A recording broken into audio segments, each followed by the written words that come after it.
7:59 de la mañana, estamos de regreso en Altavoz en Vital y en las plataformas digitales de Tribu Televisión. Nos acompaña el doctor Fernando Calle, abogado, profesor universitario, ex magistrado del Tribunal Constitucional. Muy buenos días, doctor Calle, bienvenido a Altavoz en Vital. ¿Cómo está usted? Buenos días, Rumi, Aarón, qué gusto de estar nuevamente. Muchas gracias por la entrevista. Con ustedes. No, para mí es un honor. O sea, mis primeras palabras, robarle unos segundos para expresarles desde aquí mi sentido pésame a la familia, ¿no? De Joselo, mi amigo, nuestro canciller, y a Víctor Andrés, a todos los familiares. Sé que está en Madrid, no sé cuál va a ser la decisión, pero hacerle llegar a todos ellos y al cuerpo diplomático del Perú, a la Cancillería, así como a todos que somos sus amigos, que hemos estado mucho tiempo juntos. Asimismo, saludar al ingeniero o al general, creo, Beltrán, alcalde del Cusco, por lo de Inti Raymi. Tuve el honor de participar por su invitación en lo de Fernandito y Túpac Amaru, y además mucho tiempo en Cusco. Pero quiero agregar, porque lo he escuchado al final, sentándome, algo que siempre ha sido mi curiosidad en el Cusco, ¿no? El Cusco, sí, la zona turística más importante, quizás de América, pero yo no entiendo por qué usted los trenes llenos, los hoteles llenos, la plaza de armas con todas las nacionalidades del mundo, pero el pueblo es pobre. Claro. Yo no entiendo, con tanto ingreso turístico, cómo puede haber gente tan necesitada, ¿no?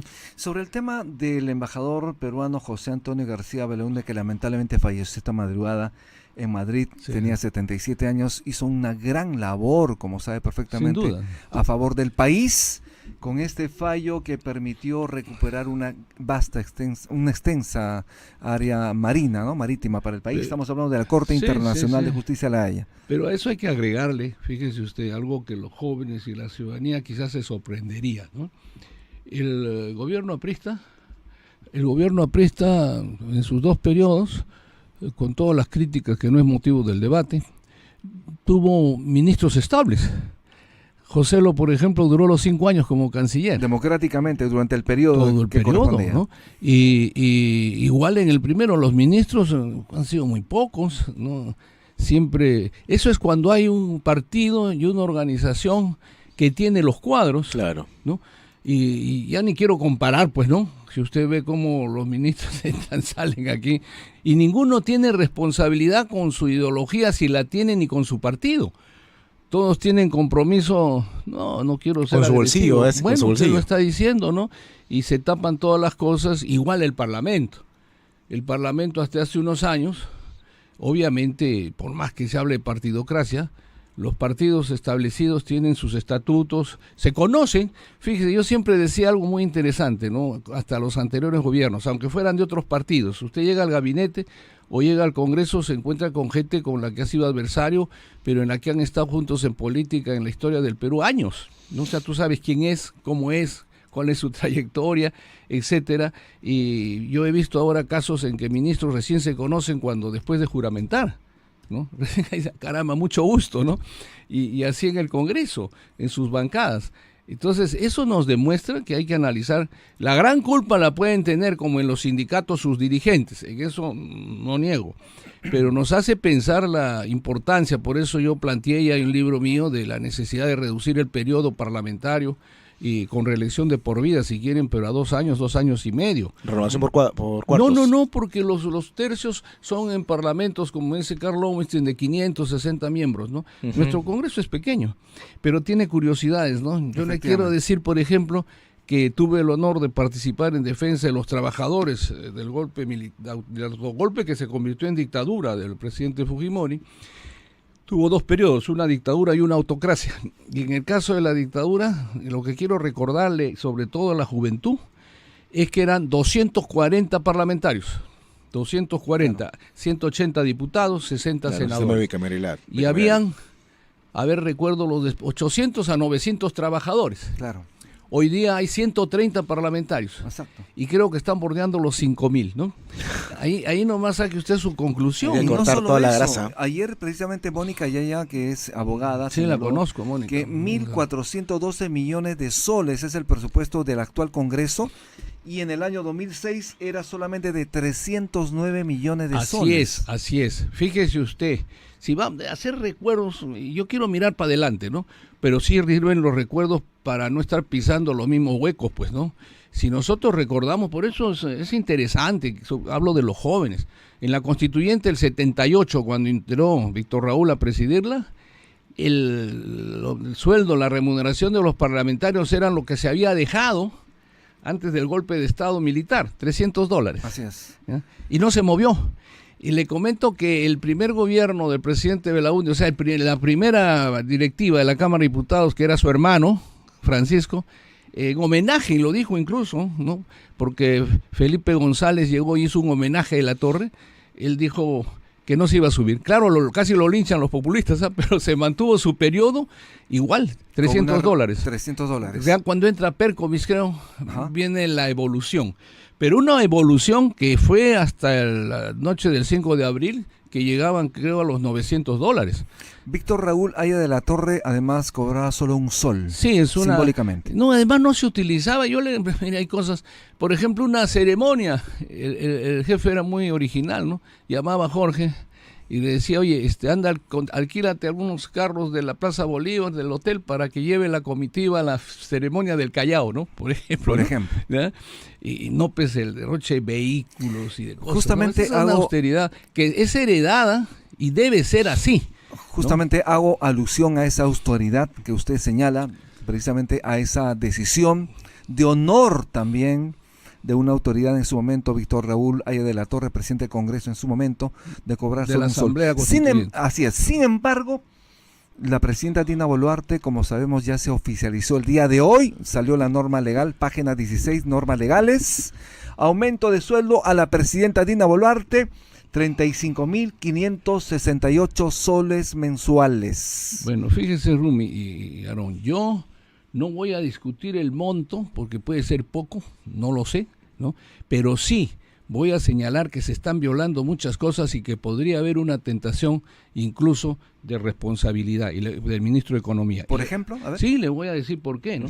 Además, yo pensé, quizás con esta formación de niño, porque nos formábamos con ilusión de gobernar, de ser en el Parlamento, yo pensé que ya se habían una convocatoria de una extraordinaria para derogar con una moción de orden del día que apruebe que la ley que se va a presentar, porque la moción sería para ello, para decidir que se apruebe la derogatoria sin comisiones ni nada. Pasan, oiga, no van a comisiones, no voy a señalar qué cosas, pero en este caso para derogar este decreto supremo. ¿Se puede derogar? Pero claro, es facultad del Congreso derogar los decretos supremos, ¿no? Pero no solamente eso, fíjese, esto es bien delicado, ¿no? Porque el artículo 39 de la Constitución señala la jerarquía concordante con el artículo 99 en la acusación constitucional, más o menos nos da la jerarquía igual, presidente, etcétera, sigue la relación. Escucho con atención, ya le digo, no estoy en función de los montos, pero sí escucho cómo defienden, ¿no? Y dicen, y me alegra porque ustedes, la prensa y los verdaderos representantes en el Congreso tendrán argumentos, y sobre todo el pueblo, porque el pueblo y la juventud ya debe actuar. Y el Partido Aprista Peruano, con mayor razón, los invoco desde aquí a los compañeros dirigentes, por una razón. En el caso del artículo 39, concuerda con los decretos supremos que se han dado por la unidad de referencia remunerativa del sector público.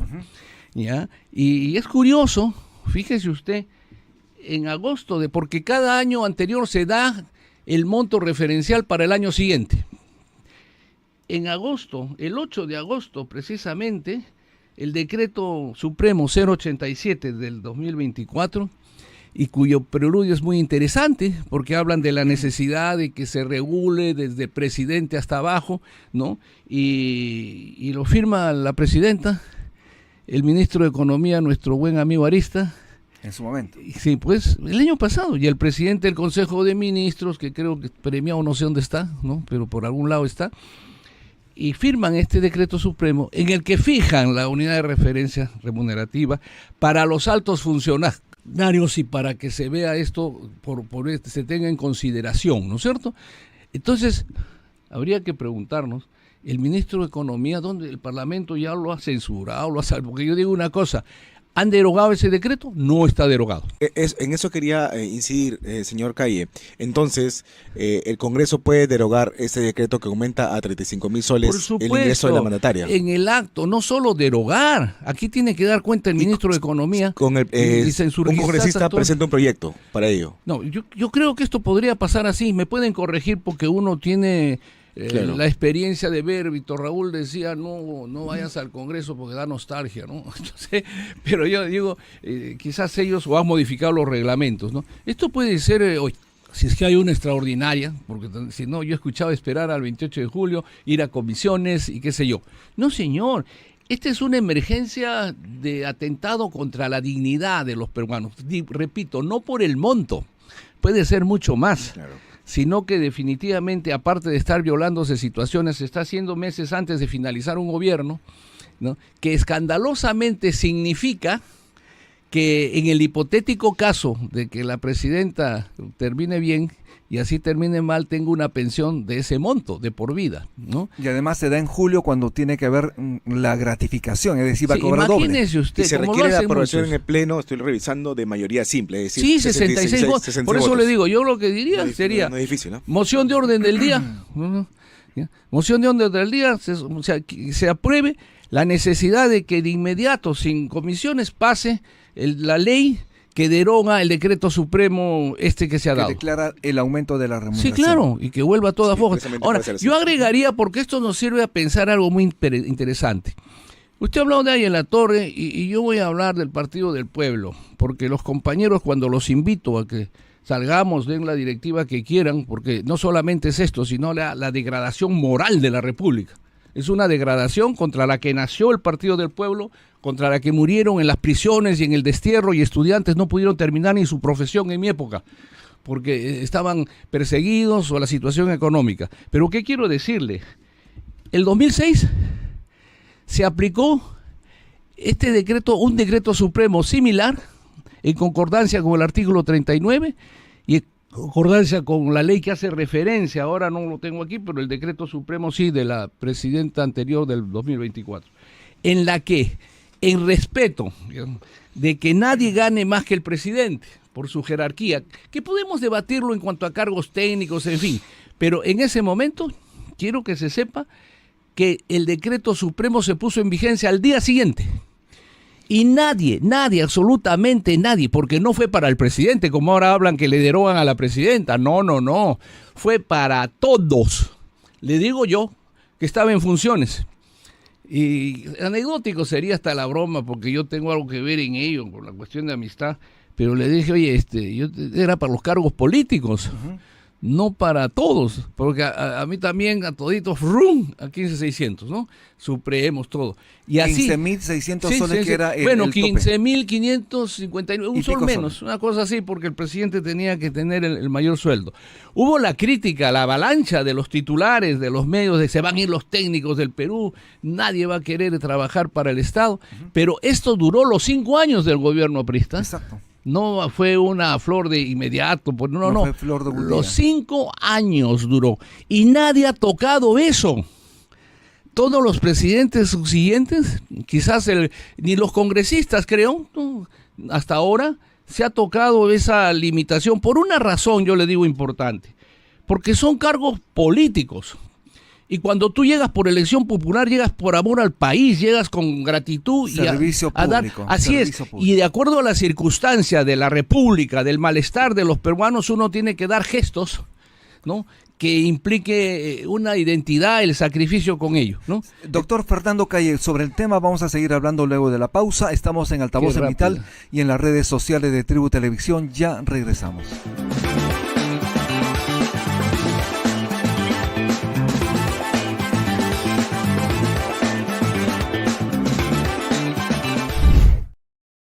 ...91.1 es Vital FM.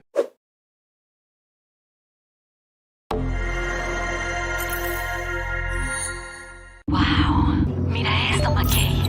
Deberíamos ir a ver. Wow. Cada vez que veas algo sobre el Perú, tendrás un wow. Wow, Perú.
91.1 es Vital FM.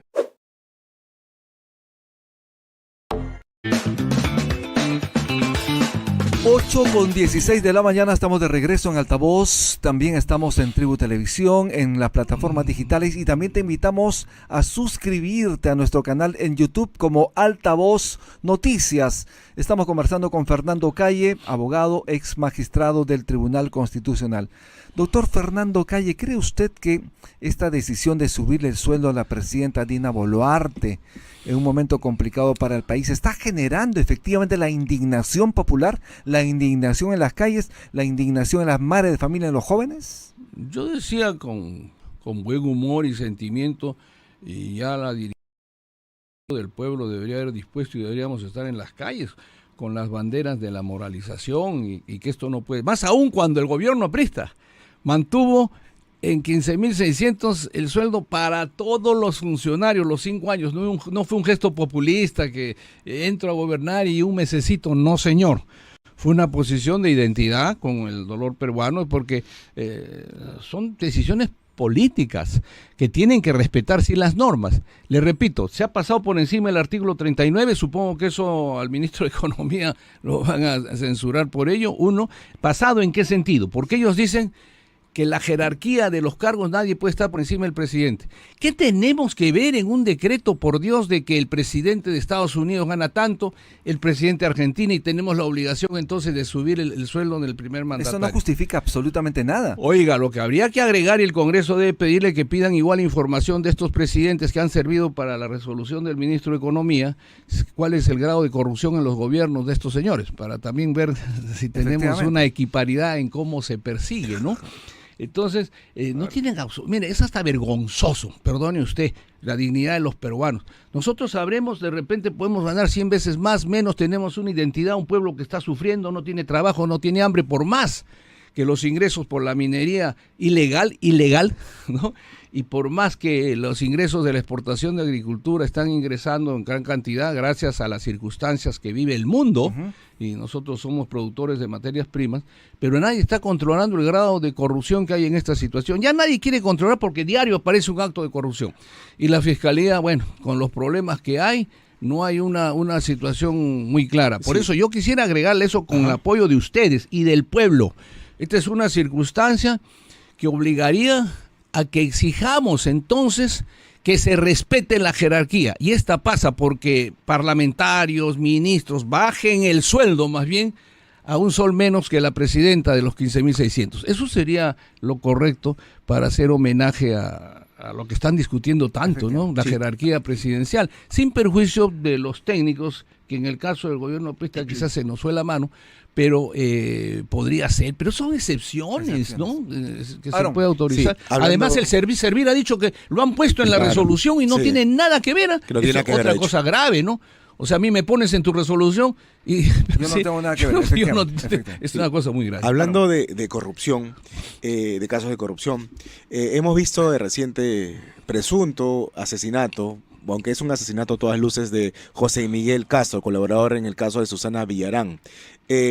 ¿Los testigos están muriendo en este país? Bueno, a mí me preocupa que, aparte que las leyes que ha dado el Congreso a favor de la corrupción y para favorecer quizás la salida, hemos visto incluso cómo presidente sigue haciendo campaña a pesar de tener posiblemente una primera condena de 15 años, etcétera.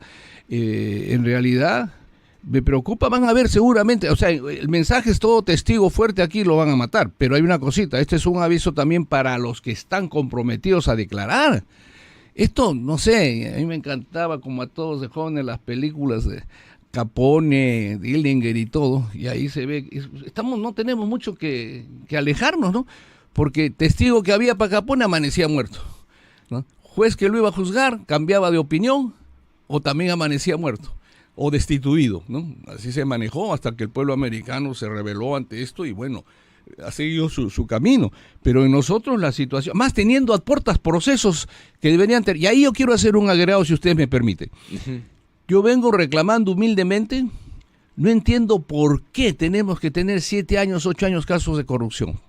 El año 2000 creo que el presidente era Sibina, la Corte Suprema y luego el Consejo Ejecutivo del Poder Judicial, ante los momentos de corrupción de Montesinos, el caso Curi y otros, inmediatamente se crearon salas y juzgados ad hoc, exclusivamente para estos casos, que duraron un año.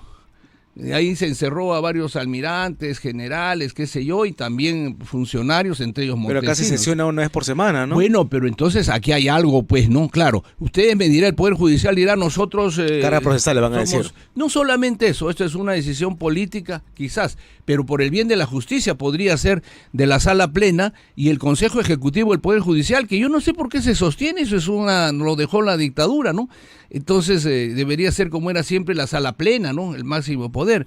Entonces yo creo que los jueces deben meditar la Suprema en ello y darnos un auxilio, pues como usted dice, una vez, podrían sesionar 2, 3 veces a la semana, pero lo ideal, bueno, van a decir que se está cambiando el juez natural, no necesariamente, porque en ese momento yo recuerdo que la resolución del Consejo Ejecutivo y de la Sala Suprema fue que los casos que estaban en camino se adecúen de inmediato para esta rapidez, porque la corrupción genera mucha pobreza, destroza instituciones. Totalmente. Institucionaliza la impunidad. Por eso yo siempre he luchado contra la impunidad, que es lo que hay hoy día. Doctor, y en el caso, por ejemplo, de aquellos procesos que se le sigue a funcionarios cuyos abogados, además, el Estado peruano, es decir, todos los peruanos tenemos que pagarle, ¿de qué estamos hablando? Bueno, ya estamos hablando, pues le digo, de la degradación moral de la República. Yo felicito a mis colegas. No voy a imputar, me parece que pueden cobrar más, pero al cliente sí, pues que pague con su plata, ¿no? O que busque un abogado de oficio. Y fíjese usted la dimensión. Supongamos que estábamos atrás, como le digo, que los jóvenes nos escuchen. Un ministro duraba todo el periodo, 2 periodos, y de los 12, 15 ministros o más, o otros funcionarios, pues uno sería el que tenía un proceso de investigación por corrupción. Entonces, quizás ahí, bueno, usted, el Estado le va a cubrir, ojo que dice que si pierde tiene que devolver. Hasta donde yo sé, hasta ahora varios que han sido condenados no han devuelto porque dicen que no tenían, que ya no han vendido, devuelto absolutamente no tienen nada. Entonces, pero ese era con 1 o 2. Hoy tiene usted a casi todo el Ejecutivo, los gobiernos regionales, tiene usted a todos procesados. Y entonces, y todos con abogados que están pagando el Estado. El Estado le paga Sería abogado. bueno que usted me ayude, que la prensa y que informe el Estado cuánto se está gastando con nombre propio de estudios y cosas por cada funcionario. Como repito, no reclamo lo del abogado que debería cobrar más quizás, ese es su problema, pero tiene que haber quien se lo pague con su dinero, ¿no? Y si se trata de cosas de corrupción, no sé qué dirá el pueblo, como cualquier ciudadano, pues si no tiene plata que le ponga un abogado de oficio. Que sería el sentido común, ¿no? Y además con un ingreso de 30,000 podrá contratar un amigo abogado o alguien de prestigio que de repente por el honor que represente. Pero ¿cómo se puede cortar esa situación, doctor? También por decreto de inmediato. Eso ha sido el Congreso. Mire, el Congreso es el control político por excelencia. Entonces todo eso, ahora el problema está, ¿cuántos procesados investigados hay de parlamentarios? Según lo que dijo la Fiscalía, creo que eran 48, ¿no? Entonces, imagínese usted, por eso es que, ahora, 48 investigados, el pueblo debe darse cuenta que con facilidad eligen defensor del pueblo, eligen miembros del tribunal, tumban Junta Nacional, hacen lo que... pero no lo están haciendo los parlamentarios que están alrededor, son 48 investigados. Que la Fiscalía debería ya exigir al Parlamento, por amor propio, que de una vez diga cuál es su situación. Y que debería apresurarse esta cuestión y que las acusaciones constitucionales que haya presentado la Fiscalía tengan el trámite inmediato, ¿no? Estamos a puertas, estamos llegando, bueno, yo siempre he creído que esto debería haberse adelantado las elecciones, ¿no? Estamos en Altavoz, estamos en Vital y estamos en Tribu Televisión. Estamos conversando con el doctor Calle, Fernando Calle. Doctor, la situación de la doctora Patricia Benavides, ¿debió ser repuesta o no en la Fiscalía de la Nación? Bueno, yo creo que ahí estamos en la misma con estas cosas de decretos, ¿no? Yo creo que el mandato de la Junta Nacional de Justicia debió cumplirse, ese es uno. Pero debió cumplirse no quiere decir que tengan la razón. O sea, de inmediato ha podido plantearse un amparo y hasta si es que consideran que hay abuso de autoridad, una denuncia por abuso de autoridad. Podría haber la reposición así haber durado muy poco, porque probablemente una cautelar, algo que hubiera dado crédito, porque lo que sí, a pesar de que, fíjese usted, la secretaria dice en el reglamento que tiene que participar en Y firmar, además. firmar el documento. No está Pero como, eso se ve en la impugnación, está ¿no? como Pancho Tábara, ¿no? Que yo le decía, Pancho, ¿dónde está? ¿Se acuerdan usted? Sí, Para que se Francisco Tábara. pronuncie también. Entonces, no está la secretaria, ¿dónde estás? Y que diga su versión, ¿no es cierto? Entonces, ahí hay impugnaciones, pero como le digo, esos son procesos regulares, que nulidades, amparos, qué sé yo. La orden está dada, pero el que da la orden también responde. Podrían terminar destituidos. Los integrantes de la Junta Nacional de Justicia que esta orden podrían estar si destituidos. es que la orden no es acorde, si es que tiene las debilidades que estamos viendo de que no han firmado la resolución, que no, O también eso lo destituida analizará de la Espinosa justicia. por no acatar la resolución. Bueno, ¿no? es un error, yo pienso, no sé, pues tienen tantos, hoy día yo quisiera saber cuántos asesores hay en todas las instituciones. Por todos lados, ¿no? Pero si queremos colaborar, es que yo entiendo a la fiscal, ¿no? Estamos en una situación de una arbitrariedad tremenda, ¿no? En todo sentido. La entiendo, pero no justifico. Creo que es un error y creo que todavía podrá hacerlo, no sé si hay amparos, nulidades, etcétera, pero esas nulidades siguen en cuerda separada, ¿no? En tanto, y es más, el cumplimiento te da más autoridad, diciendo de que no estás de acuerdo, pero se está cumpliendo, Claro. para que denuncies tú por abuso de autoridad, para que presentes el amparo si es que hay infracciones constitucionales en la resolución, etcétera. Pero lo que sí es cierto, mis queridos amigos, es de que el control de la justicia por el titular de la acción penal está destrozado. Totalmente. Entonces los peruanos, no hay garantía jurídica. Exacto. A mí cuando me dicen la violencia, etcétera, yo digo, nadie va a invertir en un país donde no hay garantía jurídica, ¿no? Doctor Fernando Calle, muchísimas gracias por caramba. estar en Altavoz en Oiga, Vital. como Gracias. usted siempre es muy breve, pero lo hace tan amena la entrevista. El tiempo Muy pasa amable. volando. Yo les Muchísimas gracias, agradezco. doctor. A ustedes. Su despedida de las audiencias, doctor Calle, Fernando Calle. Sí. No, yo lo único que quiero decirle a la gente, sobre todo a los jóvenes, que defendamos la dignidad de todos los peruanos. Ya, una cosa, un viejo dicho, decían desde mi padre, que en paz descanse, está bueno culantro, pero no tanto, ¿no? Y yo creo que ya hay un exceso, yo no entiendo por qué. Y seguramente después van a querer sacar su responsabilidad, porque aquí está APP, está Fujimorismo, están todos que están sosteniendo esto. Perfecto. Y que supongo que el pueblo tomará conciencia. El problema está que los partidos grandes no ponen tampoco a disposición una cara que pueda garantizar y dar confianza a la ciudadanía. Pero en fin, esa es una cosa y esta es otra. Que Muy tengan amable. un lindo fin de semana. Muchísimas gracias, doctor. Reitero mi dolor y pésame por lo de Joselo. Joselo. Y al Cusco por sus éxitos. He dejado, de repente les incomoda, pero ellos saben que hay mucha gente pobre y habría que ver por qué, ¿no? Y felicitarlos a ustedes, ¿no? Y rogar a la prensa, pues. Por ejemplo, yo quisiera saber si este decreto 087-24 se derogó. Vamos a seguir. Y si es un saludo a la bandera, decir que estas son las remuneraciones para que sirvan de base para el funcionario público de paje a rey, ¿no? Vamos a ahondar en el tema. Muchísimas gracias. Muchas gracias. Estuvimos con el doctor Fernando Calle, abogado ex magistrado del Tribunal Constitucional. Haremos una pausa y regresamos en Altavoz en Vital y en Tribu Televisión, Canal 20. Ya volvemos. Ya volvemos.